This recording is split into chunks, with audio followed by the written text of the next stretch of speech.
Innal hamdalillah nahmaduhu wa nasta'inuhu wa nastaghfiruh wa na'udzu billahi min syururi anfusina wa min sayyiati a'malina may yahdihillahu fala mudilla lahu wa may yudlil fala hadiya lahu.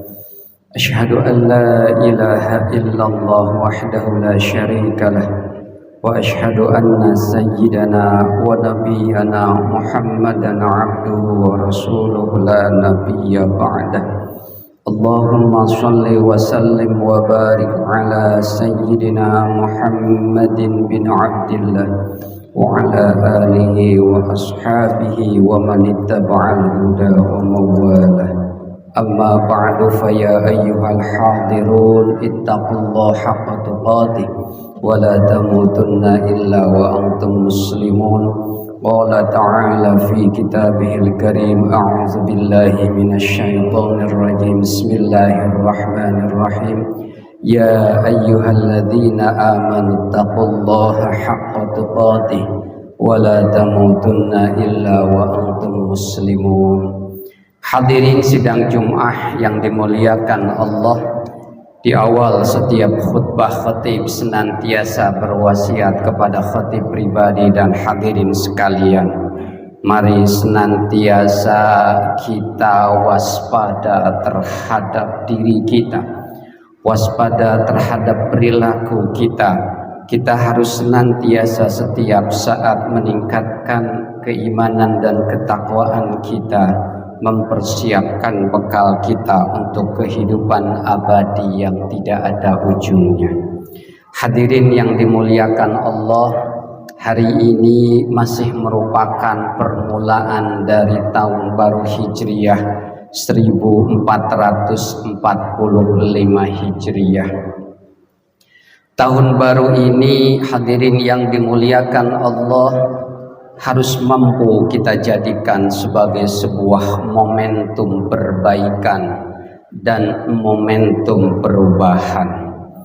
Kenapa kita harus memperbaiki diri dan melakukan perbaikan? Karena hidup ini dituntut kita untuk senantiasa memperbaiki diri. Dari hari ke hari yang kita jalani, harus ada penambahan kebaikan dan kebajikan. Jangan sampai yang terjadi adalah pemunduran dan kemunduran dalam hal ibadah dan dalam hal yang lainnya. Ada dua hal yang mungkin secara simpelnya untuk saya bahas di dalam khutbah ini, terkait dengan perbaikan. Aspek apa saja yang perlu kita lakukan? Aspek yang pertama yang harus kita perbaiki sebagai salah satu wujud perbaikan di awal tahun baru Hijriyah ini adalah hubungan kita dengan Allah atau hablum minallah, yang kemudian akan sedikit dibahas tentang perbaikan hubungan kita dengan manusia. Hadirin yang dimuliakan Allah, di awal tahun baru Hijriyah ini hendaklah kita jadikan momentum untuk bermuhasabah dan memperbaiki diri, memperbaiki hubungan kita dengan Allah Subhanahu wa ta'ala. Kenapa? Karena harus kita akui, selama kita hidup sebetulnya kita banyak dosanya daripada baiknya. Lebih banyak tidak ingatnya kepada Allah daripada ingatnya atau zikirnya kepada Allah. Kalau kita menilik kepada masa lalu kita, yang dalam hal ini mungkin sangat perlu untuk kita perbaiki, semestinya kemudian kita harus jadikan hal itu sebagai hal atau sebagai patokan kita untuk melangkah di hari-hari di tahun baru Hijriyah ini. Allah Subhanahu wa ta'ala telah memperingatkan kita, mengingatkan kita di dalam surat Al-Hasyr ayat ke-18. Ya ayyuhalladzina amanu taqullaha wal tanzur nafsum ma qaddamat lighad wattaqullaha innallaha khabirum bima ta'malun. Wahai orang-orang yang beriman, bertakwalah kepada Allah, dan hendaklah setiap orang, setiap jiwa memperhatikan apa yang telah diperbuatnya di masa lalu sebagai bagian untuk persiapan di masa yang akan datang. Dan bertakwalah kepada Allah, karena sesungguhnya Allah Maha mengetahui apa yang kamu kerjakan. Hadirin yang dimuliakan Allah, ada ungkapan di dalam kajian psikologi, the best predictor of future behavior is past behavior. Prediktor terbaik untuk perilaku di masa yang akan datang adalah perilaku di masa lalu. Memang ada betulnya ungkapan ini, dan memang bisa kita buktikan di dalam keseharian. Akan tetapi ungkapan ini pun harus menjadi warning kepada kita, agar untuk past behavior kita yang buruk, misalnya terkait dengan hablum minallah kita, sholat kita sering belang-bentong, sering belang-belang. Terutama kalau saya melakukan survei di mahasiswa saya, itu sholat subuh itu paling sering tertinggal. Ketika kita melihat masa lalu kita di tahun-tahun hijriah yang lalu, kita sering belang-bentong meninggalkan sholat. Maka niatkanlah bismillah ya Allah, untuk di tahun ini, untuk di hari-hari di tahun hijriah 1445 hijriah ini, saya akan berkomitmen untuk tidak meninggalkan sholat 5 waktu sekalipun. Itu harus kita lakukan, karena kita perlu melihat masa lalu untuk kita berpikir di masa yang akan datang. Hadirin yang dimuliakan Allah, salah satu tips kita untuk memperbaiki hubungan kita dengan Allah itu diberikan tipsnya oleh Imam Ghazali. Kata Imam Ghazali, ketika kita merasa hidup kita itu penat, ketika kita ibadah kita tuh merasa malas, maka datanglah ke pekuburan. Tataplah kuburan-kuburan itu, dan katakanlah dalam hati, segini banyaknya kuburan-kuburan yang dihuni oleh orang-orang di alam kubur, keinginan mereka itu satu, ingin kembali ke dunia, ingin kembali ruku' dan sujud menyembah Allah Subhanahu wa ta'ala. Lakukanlah itu, maka mudah-mudahan setelah itu kita tersadar betapa yang namanya waktu yang diberikan oleh Allah saat ini itu demikian sangat berharga. Mereka yang saat ini, para orang tua kita, sahabat kita, teman kita, tetangga kita yang sudah dipanggil oleh Allah, pasti mereka menginginkan keadaan yang seperti saat ini kita alami. Apa itu? Mendapatkan kesempatan untuk ruku' dan sujud. Makanya oleh karena itu, salah satu tips kita untuk khusyuk dalam sholat, dan itu diajarkan dan dianjurkan dan dipraktekkan oleh Imam Ali Zainal Abidin bin Husain bin Ali bin Abi Thalib, adalah ketika beliau sholat, tidak henti-hentinya ketika beliau sholat bersyukur kepada Allah. Dalam hatinya Imam Ali Zainal Abidin mengungkapkan, ya Allah, terima kasih Engkau masih takdirkan hamba hidup. Terima kasih Engkau takdirkan hamba untuk rukuk dan sujud. Di tengah fakta bahwa ribuan orang, mungkin jutaan orang tidak merasa tertarik untuk rukuk dan sujud.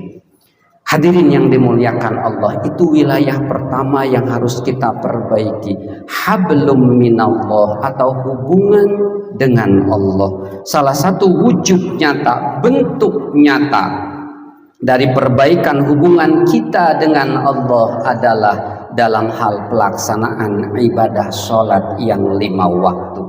Mari di awal tahun baru Hijriah ini dan hari-hari berikutnya kita berkomitmen secara kuantitas kita tidak akan meninggalkan sholat fardu sekalipun, dan secara kualitas kita tingkatkan ibadah sholat kita. Salah satu tipsnya adalah dengan bersyukur dan bersyukur ketika kita melaksanakan sholat, karena kita diberikan waktu untuk ruku dan sujud dan diberikan hidayah oleh Allah untuk ruku dan sujud. Yang kedua, area yang harus kita perbaiki adalah hablum minan nas, interaksi dengan manusia, atau bisa lebih diperluas lagi, interaksi dengan makhluk Allah. Interaksi dengan manusia, dengan siapa saja, spesifiknya mungkin dengan keluarga kita, dengan rekan kerja kita, dengan atasan kita, dengan bawahan kita, dengan tetangga kita, dengan lembaga tempat kita bekerja, dan dengan makhluk Allah apapun. Tahun baru Hijriah harus kita jadikan momentum untuk perbaikan akhlak kita dalam berinteraksi dengan sesama manusia. Misalnya, sebelum awal tahun baru ini kita terbiasa menjadi orang yang pemarah, maka niatkanlah dan beriktikadlah di awal tahun baru ini kita menjadi orang yang penyabar. Sebelumnya kita mudah menghakimi orang, maka di awal tahun baru ini mari kita jadikan diri kita orang yang lebih loose dan fleksibel. Kalau sebelumnya perilaku kita cenderung merasa diri lebih tinggi, atau dalam bahasa yang lainnya ngebosi, mari di awal tahun Hijriah ini kita lebih santun dan lebih tawadhu. Karena diri kita, siapa diri kita? Kita ini tidak ada apa-apanya terlebih di hadapan Allah Subhanahu wa ta'ala. Banyak orang yang celaka karena mereka tidak bisa mengelola hubungan baik dengan sesama. Salah satu contohnya disabdakan oleh Rasulullah Shallallahu Alaihi Wasallam dari Abu Hurairah radhiyallahu anhu. Dia berkata, disampaikan kepada Rasulullah, ada seseorang yang menyampaikan kepada Rasulullah, wahai Rasulullah, fulanah seseorang itu selalu sholat malam harinya sholat tahajud dan puasa di siang harinya, akan tetapi ia sering mencela tetangganya. Rasulullah Shallallahu Alaihi Wasallam bersabda, kata Nabi, dia itu orang yang jelek, orang yang tidak baik, ia akan masuk ke dalam neraka. Di kesempatan yang lain disampaikan kepada Rasulullah bahwa seseorang hanya melaksanakan sholat yang wajib saja. Yang wajib berarti yang 5 waktu, puasa hanya puasa Ramadan saja. Dia bersedekah hanya secuil keju kecil saja.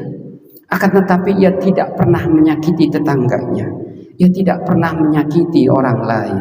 Maka kemudian Rasulullah bersabda, ia kelak akan berada di syurga. Hadis riwayat Al-Hakim.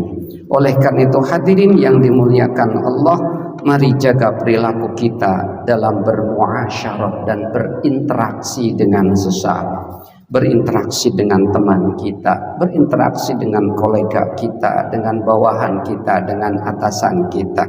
Semuanya kita niatkan dalam rangka perbaikan diri untuk menggapai ridho ilahi, ridho Allah Subhanahu wa ta'ala. Mudah-mudahan khutbah ini ada manfaatnya.